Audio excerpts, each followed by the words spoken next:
안녕하세요. 저는 사연을 자주 듣는 30대 여자입니다. 제가 이런 곳에 사연을 보내게 될 줄은 꿈에도 몰랐습니다.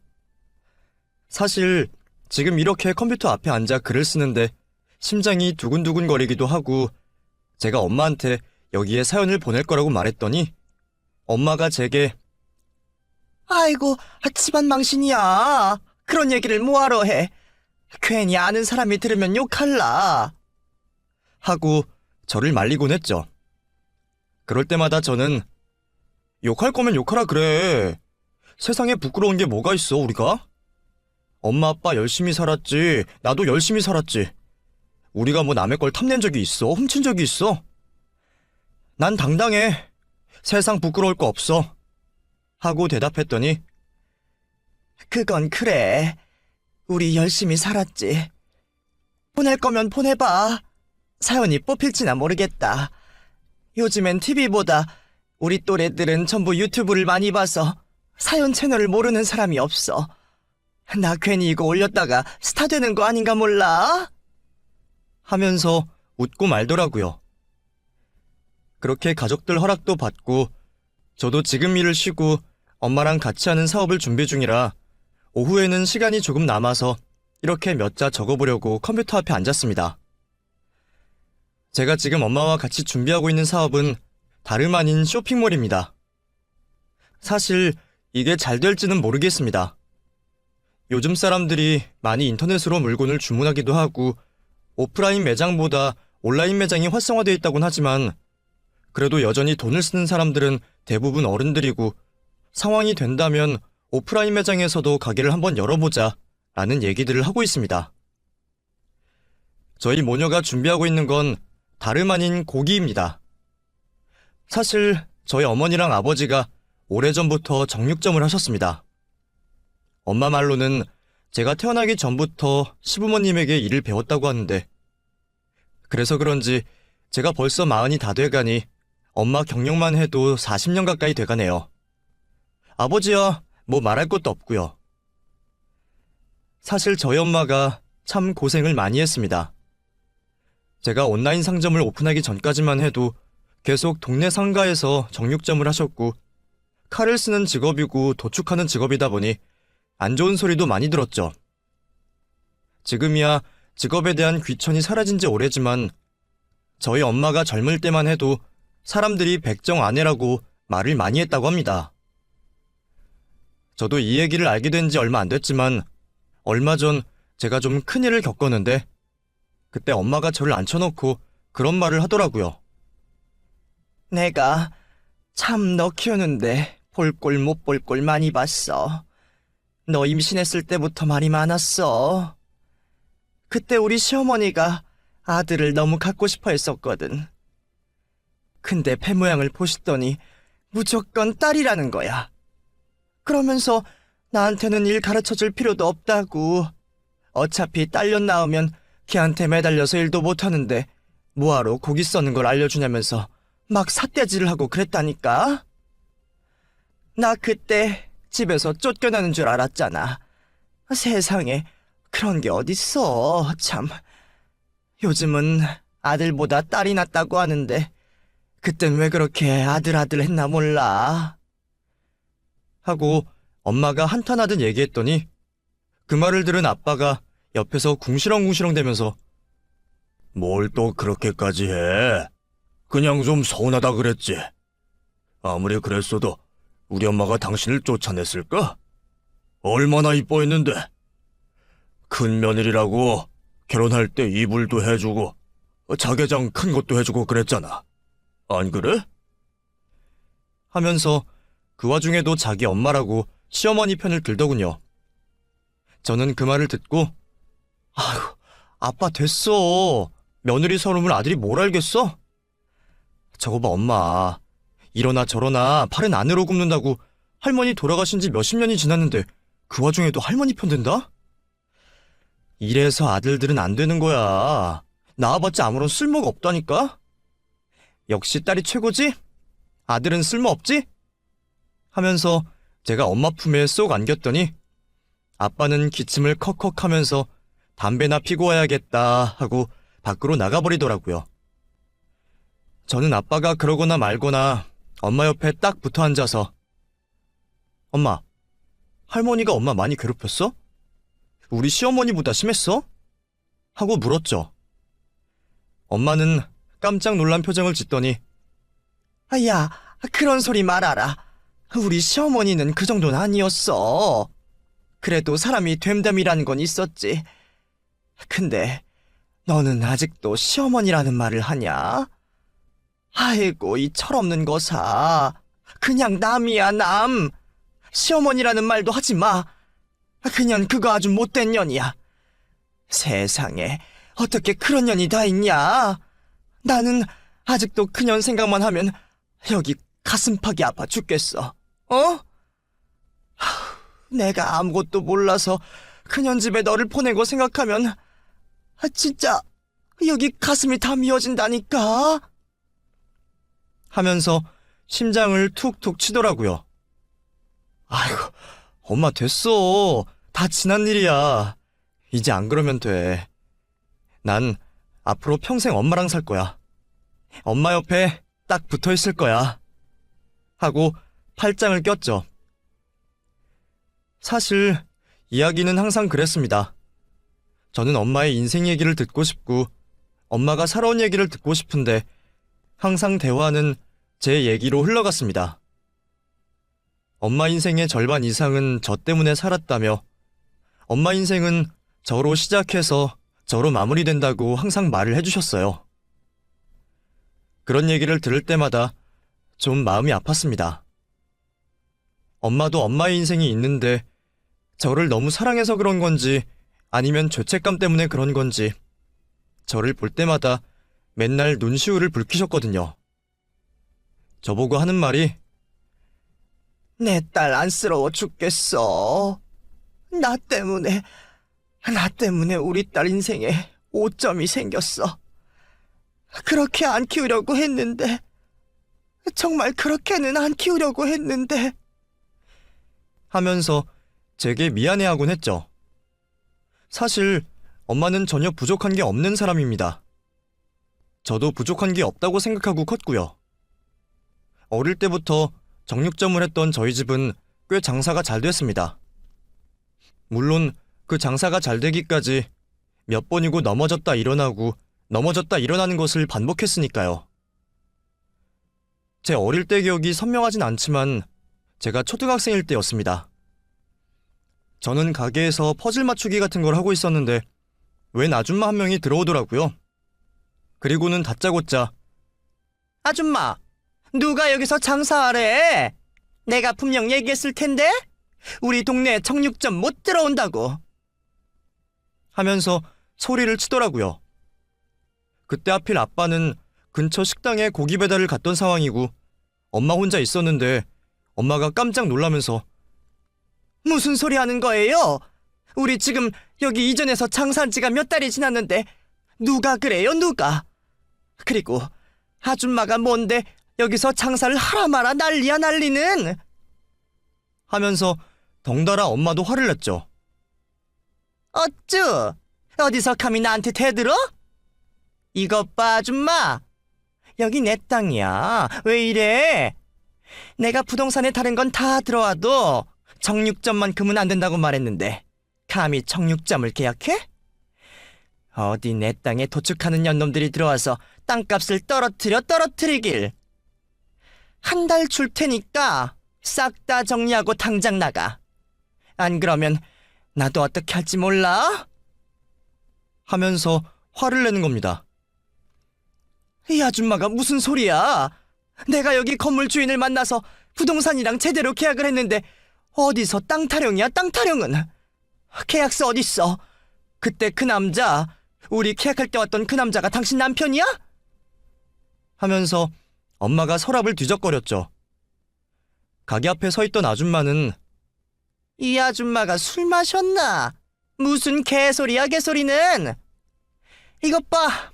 내가 여기 건물 주고 내가 땅 주인이야. 대체 누구랑 계약을 했다는 거야? 부동산 명함 줘봐. 전화번호 줘보라고. 내가 일이 있어서 외국에 나갔다 온 사이에 뭔 말도 안 되는 일들을 벌인 거야, 이거? 하면서 엄마가 명함을 건넸는데 세상에 저희 가족이 부동산 사기를 당한 거였더라고요. 저희 부모님과 계약을 한 건물주도 그리고 부동산도 전부 유령이었습니다. 전화를 걸었더니 없는 번호라는 음성 메시지만 나왔고 진짜 집주인이 외국에 나간 사이 남편이라는 사람과 대리 계약을 했는데 이런 말도 안 되는 일이 생겨버린 거죠. 엄마는 그 아줌마를 몇 번이고 찾아가서 사모님, 우리 여기서 장사 좀 하게 해주세요. 우리 지금 당장 어디로 옮겨요? 시간 좀 주세요. 저희가 어떻게 해서든 돈 마련해서 임대료 다시 넣어드릴게. 하며 사정을 했지만 주인 아줌마의 마음은 확고했습니다. 나는 싫어. 나는 절대 내 건물에 청육점 들어오는 꼴은 못 봐. 어디 재수없게 청육점이 들어오길. 다른 건 다 돼도 청육점은 안 돼. 나 불교야, 아줌마. 살생은 죽어도 안 돼. 난 그런 걸 용납할 수가 없어. 나 그래서 고기도 안 먹어. 무슨 말인지 알아? 근데 그 불결한 직업을 내 건물에 들인다고? 싫어. 싫어. 진짜 싫어. 정리할 시간 6개월도 많이 준 거니까 당장 빼. 하면서 소리만 지르고 나가버리더라고요. 부동산 사기를 당한 저희 집은 경찰에 바로 신고를 했고 어쩔 수 없이 집주인의 강요로 가게를 빼게 됐습니다. 엄마 아빠 둘 다 가게에서 일을 해야 했기에 그때 저는 초등학교 저학년임에도 불구하고 혼자 일어나 아침부터 밥을 챙겨 먹고 학교에 갔다가 집에 돌아와 숙제를 하는 나날들이 이어졌습니다. 어쩌면 너무 어린 나이에 철이 들어버린 것 같다는 생각이 드는데 그럼에도 불구하고 엄마는 집에 돌아오면 아이고, 이게 뭐야. 집에 혼자 있으면 청소도 좀 하고 설거지도 좀 하고 하지. 엄마 하루 종일 뛰어다녀서 밥할 힘도 없는데. 하면서 제 탓을 하곤 했죠. 솔직히 그땐 너무 원망스러웠습니다. 돈이 없는 게 싫었고 남들한테 쫓겨나야 하는 부모가 싫었습니다. 그래도 다행인 것이 그 사기꾼을 금방 잡아서 돈도 돌려받고 다시 가게를 계약할 수 있었습니다. 한번 사기를 당하고 나니 모든 것에 신중해진 부모님은 멀쩡한 사람도 의심하기 시작했습니다. 물론 그럴 수밖에 없던 상황이라는 건 알지만 들어오는 손님까지도 의심을 하니 장사가 잘 될 리가 없었습니다. 한 아줌마가 들어와서 삼겹살 반금만 주세요 하고 말을 하면 아빠 엄마 둘이서 느닷없이 저 여자도 사기꾼 아니야? 사기꾼한테 고기 줘도 돼? 괜히 우리만 문제 생기는 거 아니야? 하면서 둘이 속닥거리곤 했거든요. 못 들은 손님들이야 그러려니 하고 말겠지만 그걸 들은 손님은 얼마나 기분이 나쁘겠습니까? 몇 번 그런 상황이 일어나고 가게에서 싸움이 일어나다 보니 어쩔 수 없이 동네에는 소문이 안 좋게 퍼졌고 결국 제 학교 생활에까지 문제가 일어났습니다. 옆반의 한 친구가 제게 오더니 야, 너네 엄마 아빠가 정육점 하냐? 하고 묻더라고요. 제가 그 친구를 쳐다봤더니 그게 엄청 하찮은 일이라며? 우리 엄마가 그러는데 살아있는 돼지 죽여서 갖다 파는 거래. 나 이제 고기 못 먹겠어. 너무 잔인하잖아. 옛날에 그런 일을 백종이라고 했는데 그 백종이 직업 중에도 제일 후진 직업이라고 하더라. 그래서 양반 집 옆에 살지도 못했대. 진짜 쪽팔린다 쪽팔려. 하면서 저를 대놓고 깔보곤 했습니다. 사실 그때의 기억이 너무 충격적이고 잊혀지지가 않아서 30년이 넘은 지금도 그날 일을 또렷이 기억합니다. 어린 마음에 집에 와서는 엄마, 아빠, 우리 정육점 그만하고 회사 다니면 안 돼? 왜 정육점을 하는 거야? 그냥 다른 사람들처럼 회사 다니면 되잖아. 하고 말을 한 적도 있었습니다. 엄마는 기가 막히다는 듯 웃으면서 회사는 뭐 아무나 들어가니? 이것도 다 기술이야. 아무나 못하는 거다. 너도 잔소리 말고 기술부터 배워. 괜히 엄한데 시간 보내지 말고. 알겠지? 하면서 제게 기술을 배우라고 말을 했던 부모님도 잊지 못합니다. 그렇게 저는 꽤 사춘기가 빨리 왔습니다.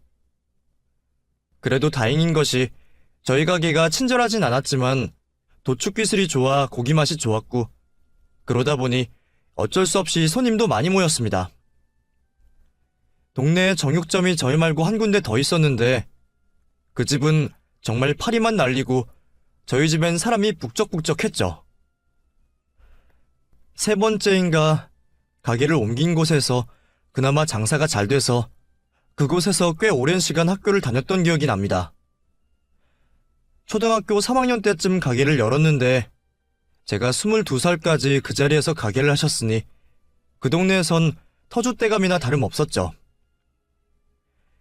상권이 빠르게 바뀌고 업종도 빠르게 바뀌는데도 불구하고 우리 정육점만큼은 한 곳에서 오랜 시간 자리를 지켰습니다.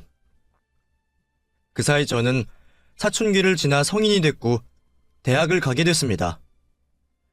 뭐 유명대학까진 아니지만 그래도 이름은 들어볼 법한 곳이었습니다. 저는 부모님의 권유로 미용을 배우려고 했었는데 손재주도 없고 흥미도 없어서 결국 남자들이 드글드글한 컴퓨터 공학과를 지원했습니다. 사실 어릴 때부터 기계에 관심도 많았고 수학을 좋아해서 다른 과목엔 흥미가 없어도 정답이 딱딱 들어맞는 수학 문제를 푸는 게 너무 재미있었거든요.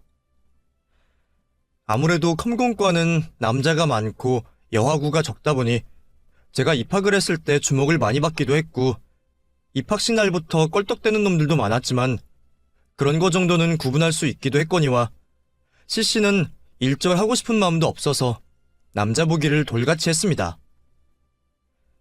아무리 그놈이 좋아도 절대 CC만은 하지 않겠다고 다짐했고 저는 대학 시절 4년 내내 과에서 남자친구를 사귀지 않고 다른 학교나 다른 과 친구와 만남을 갖곤 했었죠. 사실 연애라 그런지 제가 남자친구가 있어도 부모님은 큰 관심을 갖지 않았었습니다. 사실 24살쯤 저는 이 남자가 진짜 운명이라고 생각해서 결혼까지 계획하고 있던 사람이 있었는데 제가 먼저 엄마 아빠에게 엄마, 내 남자친구 한번 만나볼래? 하고 물었더니 희식하고 웃으면서 야, 웃기지 마. 무슨 남자친구냐? 네가 연애는 해? 하고 웃더라고요. 나 연애해. 이 사람 오래 만났어. 1년 넘게. 우리 진지하게 결혼도 생각하고 있어. 나보다 2살 오빠고 지금 취업 준비생인데 곧 있으면 대기업 들어갈 거야. 1차 서류 합격했고 면접만 남았어. 그럼 붙고 나서 1년 뒤에도 너네가 만나고 있으면 그때 데리고 와. 내가 장담하는데 그놈 취직하고 너 학생이면 무조건 헤어진다. 안 헤어질 자신 있으면 그때 데리고 와. 하고 말을 하더라고요. 그 말을 들으니 솔직히 오기가 생겼습니다. 하지만 엄마 말대로 남자친구는 취업을 하고 3개월 정도 지났을 무렵 같은 회사 여자 동기와 바람이 났고 저는 그대로 차이게 되었습니다. 그것도 아주 비참하게 말이죠. 제가 이불을 뒤집어 쓰고 몇 날 며칠을 계속 울고 있자 엄마는 그걸 보고 너 그럴 줄 알았다. 내가 뭐라고 했어? 너네 헤어질 거라고 했지? 설마 차였냐? 설마 차였어? 하면서 절 놀리들 말하더라고요. 나가. 시비 걸지 말고 나가라고! 나 열받게 하지 마. 나 진짜 확 시집 가버린다? 엄한 놈 하나 잡아서 그냥 바로 임신해서 시집 가버릴 거야. 그러니까 나 건드리지 말라고! 하면서 고래고래 소리를 지르고 막말을 했습니다. 사실 말은 저렇게 해도 저는 제 몸을 너무 귀하게 생각해서 함부로 남자들과 엮이지 않을 뿐더러 이 사람과 오래가지 않을 것 같으면 빨리 정리해버리는 타입이었습니다. 20살이 되고 나서부터는 꾸준히 남자친구가 있었는데 저도 대학 졸업반이 되고 그 남자에게 차이면서부터는 꽤 오랜 시간 연애를 쉬었었죠. 사실 교대에 가고 싶었는데 성적이 안 돼서 못 간 저는 수학은 계속 하고 싶고 뭔가 방법은 없을까 찾아보다가 학원 강사를 준비하기 시작했습니다. 사실 학교 타이틀도 나쁘지 않고 과도 그렇고 첫 면접에 합격을 하고 나서 제가 마치 선생님이 된 것 같은 기분이 들어 수업 준비도 진짜 열심히 하고 애들도 사랑해주겠다고 마음을 먹었습니다. 하지만 첫 취업한 학원이 정말 원장부터 담당 선생님들까지 다 저를 작정하고 괴롭힌 곳이라 그런지 적응하기가 쉽지 않더군요.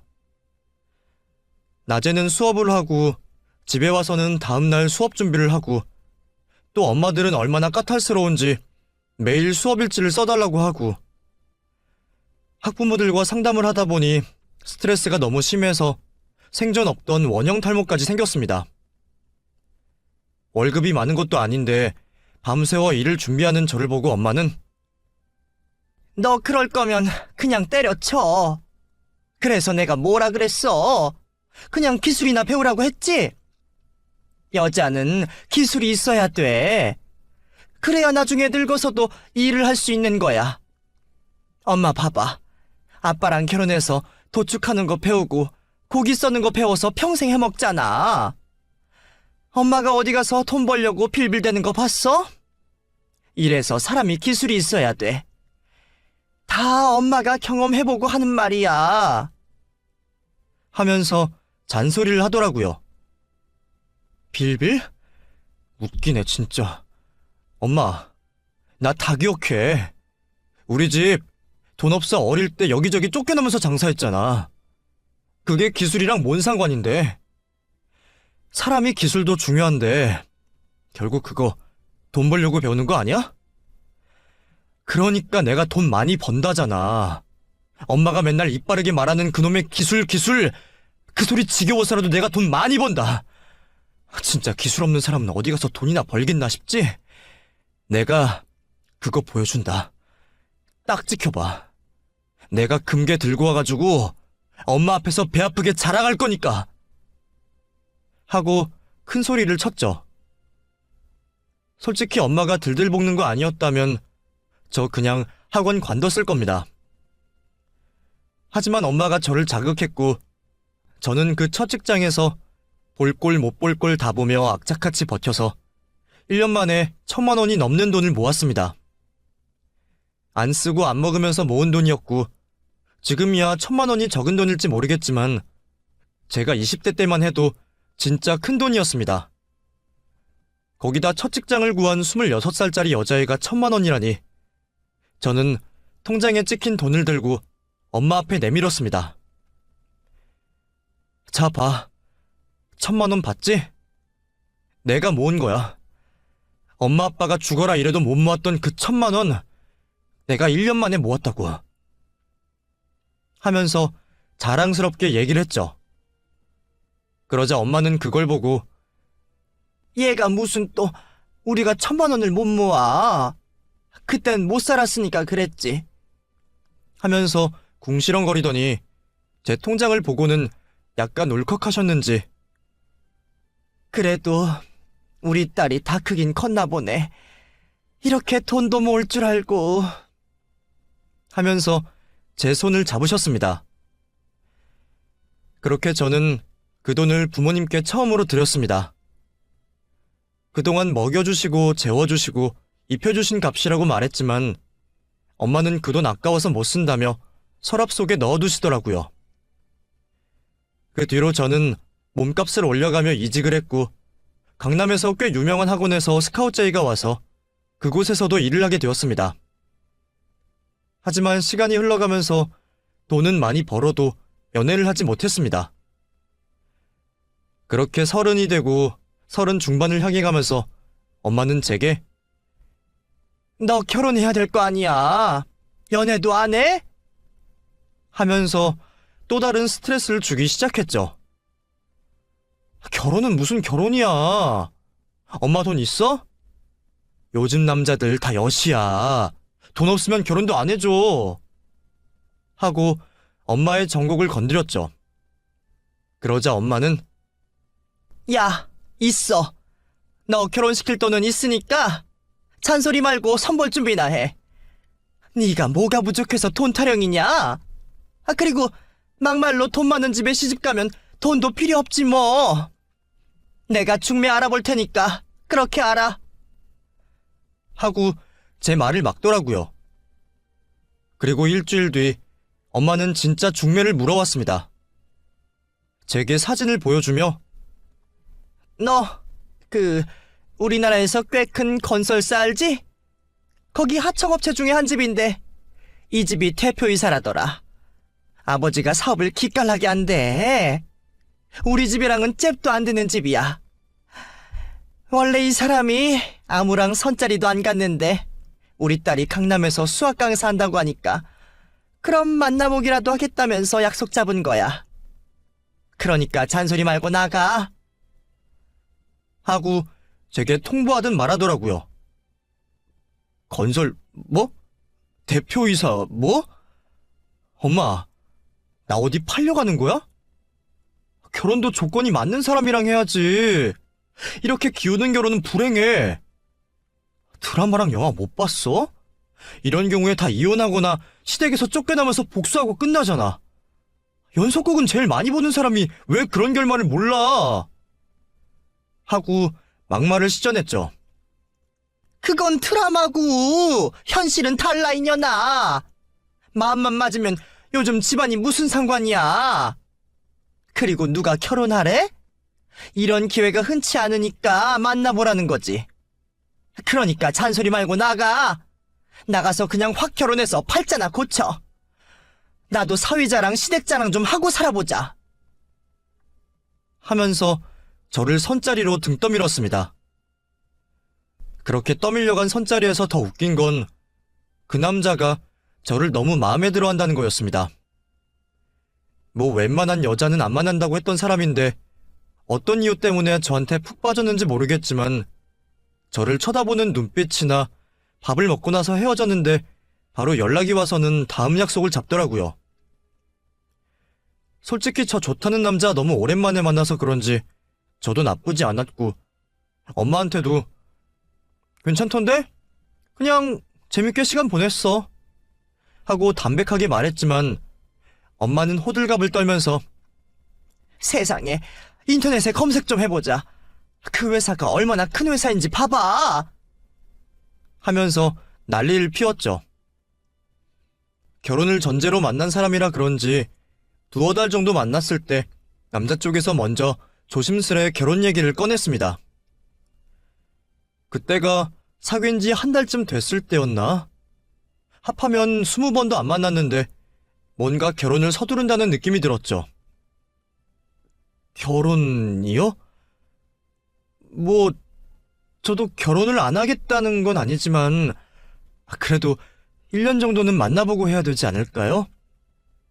물론 저도 석진 씨 너무 좋고 그런데 결혼이라고 하니까 좀 뭐라고 해야 되지?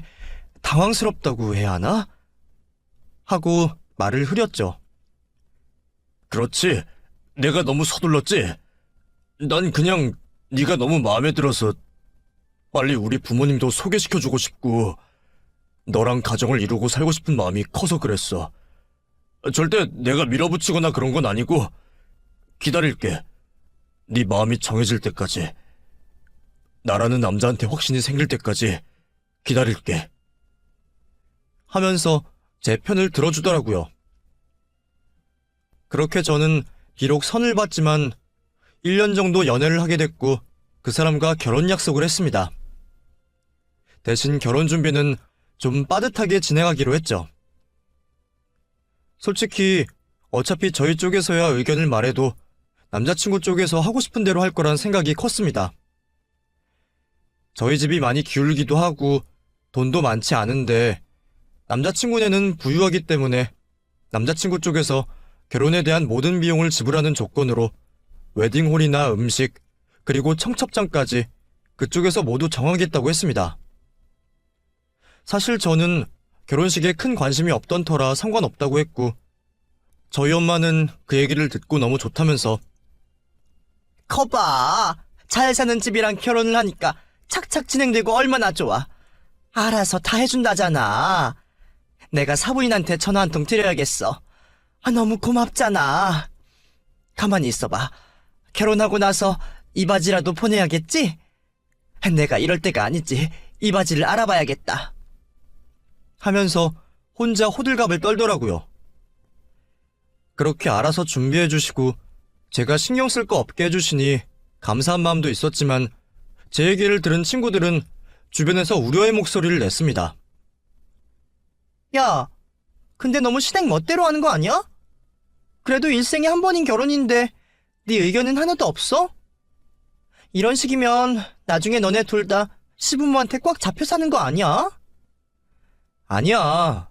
우리 시부모님 그런 분들 아니고 좋으셔. 이미 다 만나봤지. 상견례도 했는데 예의 있으시고 우리 집이 조금 기운다고 해서 무시하고 그런 분들 아니야. 너 솔직히 말해봐. 진짜 걸리는 게 하나도 없어? 이혼보다 파혼이 낫다는 말이 왜 있는지 알아? 이럴 때 깨라고 있는 거야.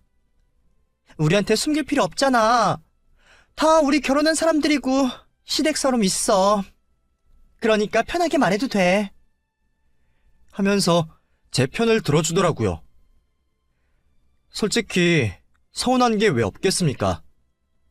처음 시부모님 만나러 갔을 때부터 시어머니가 제게 넌 이제 우리 아들이랑 결혼하니까 그냥 우리 식구야. 뭘 해도 우리 집이 먼저고 뭘 해도 우리 아들이 먼저야. 무슨 말인지 알겠니? 하고 말씀하시는 거 듣고는 심장이 쿵 하고 내려앉는 것 같았습니다. 상견례 자리에서도 솔직히 불편했습니다. 물론 상견례 비용을 시댁에서 전부 지불했지만 그래도 저희 가족에게 메뉴도 묻지 않고 장소도 자기들이 자주 가는 곳이 있다면서 저희 얘기는 듣지도 않으니 저희 엄마도 그 말을 듣고는 좀 쓴웃음을 지었지만 그냥 좋을 대로 하라고 해. 그게 뭐가 그렇게 중요해? 하면서 속 좋게 넘기셨죠. 그래도 저는 남자친구를 사랑하고 남자친구도 저를 많이 사랑해주니 결혼하면 다르겠지. 결혼하면 시댁과 만날 일이 많이 없겠지 하고 그냥 말을 삼켰습니다. 솔직히 친구들에게라도 시부모님 욕을 하고 싶었는데 괜히 내 얼굴에 내가 침 뱉는 것 같고 무슨 말을 하나하나 하기가 조심스럽더라고요. 그래서 그냥 저 혼자 삼키고 말았습니다. 하지만 결국 사건이 터져버렸습니다. 제가 너무 참기만 했던 탓일까요? 결혼 초반에는 제 편도 많이 돼주고 제 얘기도 많이 들어주던 남편이 어느새부턴가 중심을 잃어간다는 느낌을 받았습니다.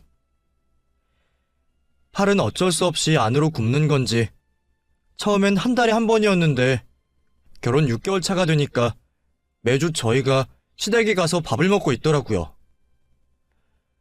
저희 부모님은 결혼하고 꼴랑 2번 봤는데 매주 시댁에 불려가서 밥 먹고 골프 치고 등산 가고 별장에서 고기 구워 먹고 남들이 들으면 호화로워 보이고 부러워하겠지만 뭔가 질질 끌려다니는 기분이 들어 답답하기만 하고 즐겁지도 않았습니다. 그렇게 시댁과 1박 2일을 보내고 돌아온 일요일 밤 여보, 나 엄마 집에 갔다 올게. 엄마 못 본 지 오래돼서. 하고 저 혼자 터벅터벅 나왔는데 괜히 눈물이 나더라고요. 그렇게 집에 도착해서는 펑펑 울었습니다.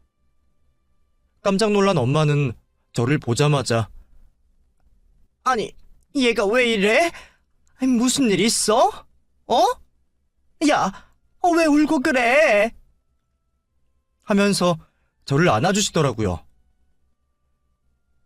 엄마, 보고 싶었어. 나 맨날 주말마다 시댁 가서 이것저것 하는데 너무 지치고 지겨워. 힘든 건 아닌데 스트레스가 쌓여. 나만 뭔가 왕따 같고 자기들끼리 말하고 내가 거기 왜 있는지도 모르겠어. 너무 가기 싫은데 매주 가야 되는 게 너무 힘들어. 자고 나면 토요일에 또 가야 돼. 심지어 그날 내 생일인 거 알지? 진짜 짜증나. 내 생일인데도 왜 시댁에서 보내야 하냐고. 어머님은 그냥 밥이나 먹자고 하시는 건데 그게 너무 힘들어. 정말 나만 외딴섬에 있는 기분이야. 하고 어린애처럼 펑펑 울어버렸습니다. 그런데 엄마가 저를 보고 예, 뭐 시댁이 다 그렇지. 세상에 좋은 시댁이 어디 흔해? 그냥 너랑 남편이랑만 문제없이 잘 살면 돼. 아유, 이거 참, 또 이렇게 애처럼 우니까 속상하네. 여기서 다 털고 집에 가서는 그냥 모른 척해. 또 바보처럼 남편 앞에서 질질 짜지 말고. 알겠지? 하고 저를 위로해 주시더라고요. 그렇게 다시 집으로 가서 남편과 대화를 좀 했지만 남편은 그게 뭐가 힘드냐는 식으로 말을 해서 더 이상 대화가 안 통한다고 생각했습니다. 그리고 그 다음 주 토요일이 되고 저희 부부는 어김없이 시댁으로 갔습니다. 그날따라 어머님은 저를 보더니 너 옷이 그게 뭐야? 좀 예쁘게 입고 오지. 옷 살 돈 없어? 하면서 제게 옷 지적을 하시더라고요. 아, 옷이 좀 그런가요? 다른 걸로 갈아입고 올까요? 하고 말했더니 됐다. 다음에는 그 옷 입지 마. 칙칙하고 별로야. 하면서 그냥 별말 안 하시더라고요. 안 그래도 뻘쭘한데 그런 상태로 어머님을 도와 밥을 먹으려고 찬을 나르고 있었습니다. 그런데 누군가 벨을 눌렀고 남편이 나가서 물건 하나를 받아오더라고요. 장모님이 보내셨는데? 오늘 당신 생일이라 선물 같은 걸 보내셨나? 하고 갖고 오더라고요. 엄마가? 뭘 보냈지? 하고 상자를 열어봤더니 세상에 작은 쪽지와 함께 포장을 엄청 고급지게 한 선물이 들어있는 겁니다. 그 쪽지 안에는 사돈, 오늘 저희 예쁜 딸의 생일입니다. 알고 계시겠지만 같이 식사 자리를 마련하신다 하여 딸에게 작은 선물을 보냅니다. 우리 딸 예쁘게 봐주시고 사랑해주세요. 하고 쪽지가 쓰여 있더라고요. 그걸 본 시어머니는 이게 뭐니? 어머머, 이거 캐비어? 캐비어네? 하면서 깜짝 놀라시더라고요. 세상에, 사돈이 네 생일이라고 이런 걸 다 보낸다고? 어머, 이거 엄청 비싼 거잖아. 너 캐비어 먹어본 적 있니? 하고 제 남편에게 묻는 겁니다. 아니, 이거 못 먹어봤지. 솔직히 내 돈으로 사 먹긴 아깝잖아. 그리고 이게 어디 한두 푼짜리야? 와, 포장 봐. 진짜 고급지다. 이거 비싼 건 몇백만 원도 한다던데. 그런 건 아니겠지? 양 보니까 딱 한 입거리인데. 하면서 다들 모여서 놀래더라고요. 솔직히 그걸 보고 저 좀 어깨가 으쓱했습니다. 물론 당황스럽기도 하고 저희 집 사정에 맞지 않은 선물이란 것도 알지만 제가 괜히 그날 땡깡을 부려서 엄마가 신경 쓴 것 같아 미안한 마음도 들고 뿌듯한 마음도 들더라고요. 저는 포장을 풀어 사진을 찍고 그걸 상 위에 올렸습니다. 솔직히 비싼 거라 그런지 양이 많진 않았습니다. 그리고 반찬을 하나씩 옮겨두고 밥을 먹으려고 자리에 앉았는데 사람들의 시선이 전부 캐비어에 꽂혀 있더라고요.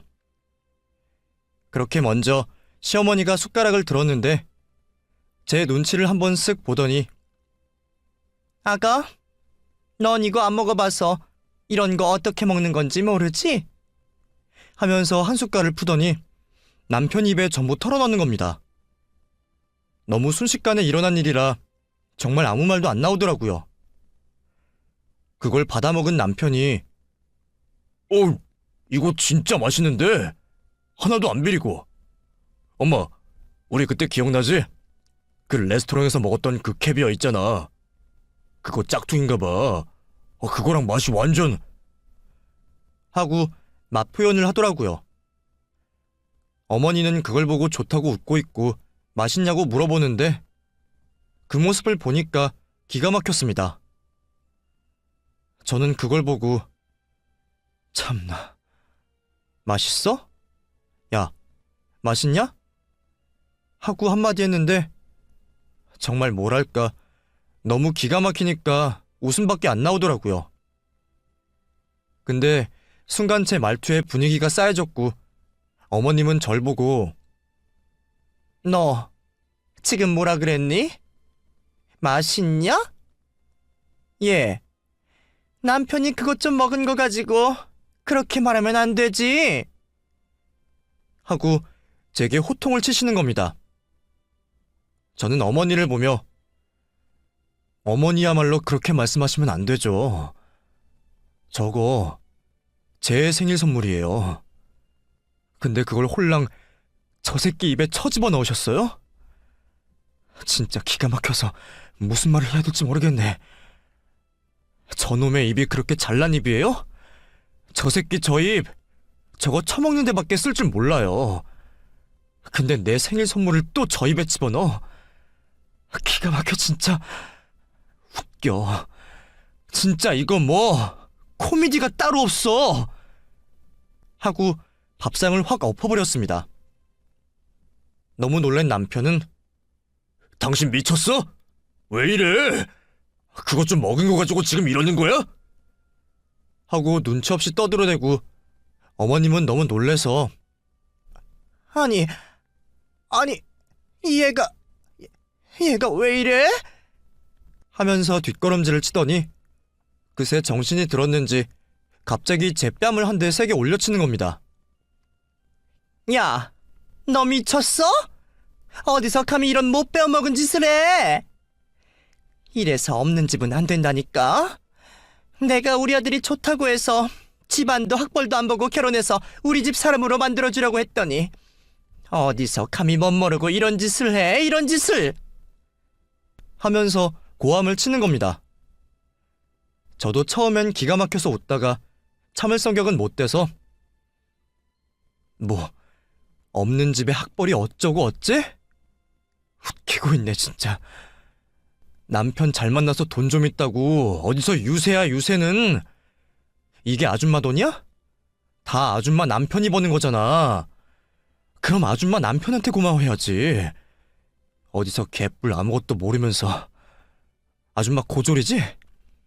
그러니까 아줌마 아들도 고졸인 거야. 사업? 웃기지 마. 사업이 무슨 벼슬이야? 그깟 사업 안 해도 잘 먹고 잘 살 수 있고 내가 아무리 돈이 많아도 당신들처럼 안 살아.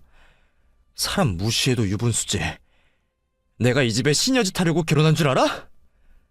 아씨, 진짜 생각하면 할수록 열받네. 그리고 아줌마, 남의 집 귀한 딸에게 그렇게 함부로 손 찍어 맞는 거 아니에요. 나도 똑같은 사람들까봐 참는 건데 나라고 성질 없는 줄 알아? 당신들 돈만 많으면 다야?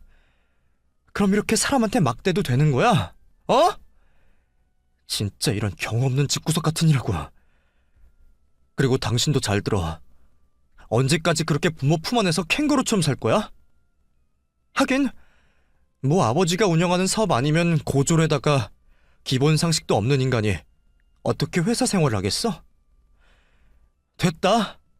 때려칩시다. 당신이랑 결혼해서 당신 닮은 자식 낳을까봐 내 앞날이 걱정되네요. 여기서 끝냅시다.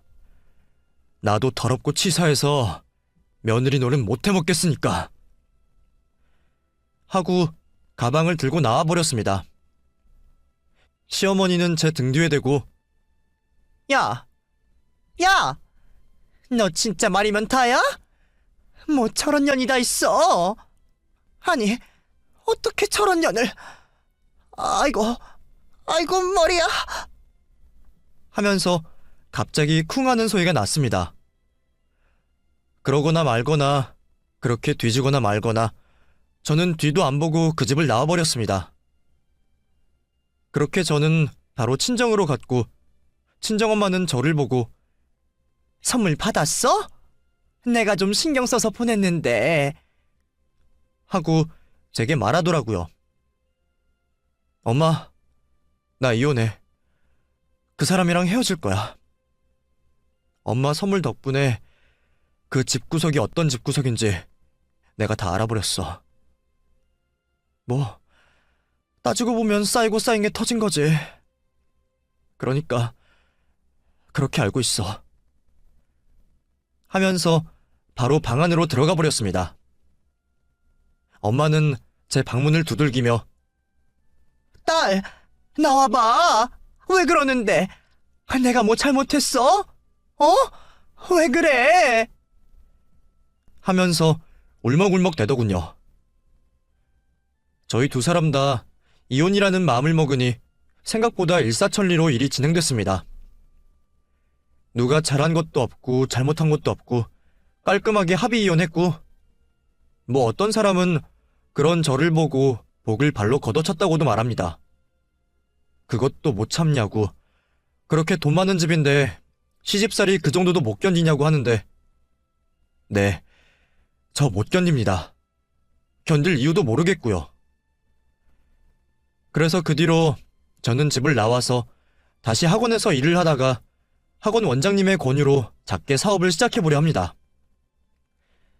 솔직히 저희 엄마 아빠 기술하면 어디서도 빠지지 않고 오히려 뛰어난 편인데 이제 저도 조금씩 배워보려고요. 어릴 때는 집안에 매일 피냄새가 나고 고기 짜투리만 먹는 게 그렇게도 싫었는데 조금이라도 더 나은 저희 가족의 미래를 위해서라면 이혼이라는 시련은 아무것도 아니라는 생각이 드네요. 아무리 돈이 좋은 세상이고 돈이 좌지우지하는 대한민국이라지만 저는 아무리 돈을 많이 벌어도 절대 누구처럼 살지 않을 거라고 다짐해보겠습니다. 제가 저희 부모님을 도와 열심히 살아갈 수 있게 응원의 한마디씩 해주실 수 있을까요? 저도 자주 듣는 채널이라 청취자분들에게 응원을 받으면 힘이 날 것 같습니다. 긴 사연 들어주셔서 감사합니다.